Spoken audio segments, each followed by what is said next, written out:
For Allah blessed me, in 1994, I applied to the University of Medina. And when I got accepted there, Muhammad Sharif was 1 year senior to me. So he was ahead of me by 1 year. And he was the first Arab Canadian to graduate. I was the first Desi American to graduate from the University of Medina. So we became very close friends. He became my mentor over there. We would meet almost every day.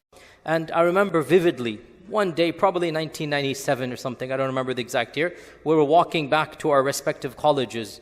And he said to me, you know, I have a vision. When I go back to America, I want to teach this knowledge to the people back there. And I want to have an institute that will take that knowledge and somehow teach the youth of that generation, of our, the next generation. We have to synthesize, bring the techniques of the West and water down the advanced academics of the East and merge it together.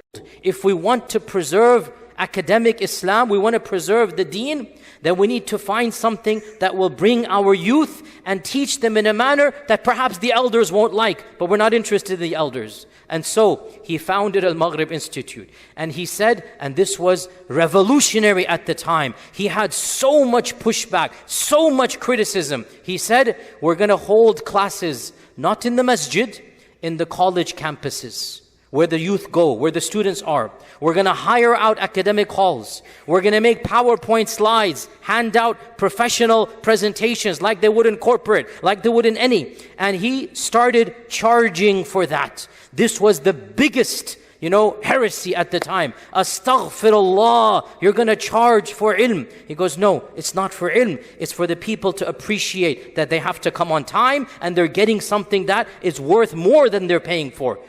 The problem comes when things are free, people take it for granted. When things are free, people take it for granted. He had the mentality of the Western world. And he said, you know what? This isn't to produce ulama. We're not going to produce mashayikh by weekend seminars. But our youth need to learn Islam. And we have to make the academics entertaining and lively. And bring in, quizzes for them to understand. Do PowerPoint slides. Do certain types of activities in the class. Make them feel good to be Muslim. It was a little bit of, they call it edutainment. Education and entertainment. Now, traditional ulama balked. But subhanallah, the test of time. Within a few years, this institute changed the dynamics of da'wah. I saw with my own eyes, the very critics had to adapt these tactics.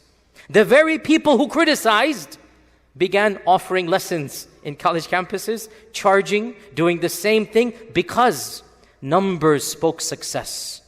There was nothing like al-Maghrib Institute for at least a decade until the competitors came and then others came along. And alhamdulillah, this good competition is good.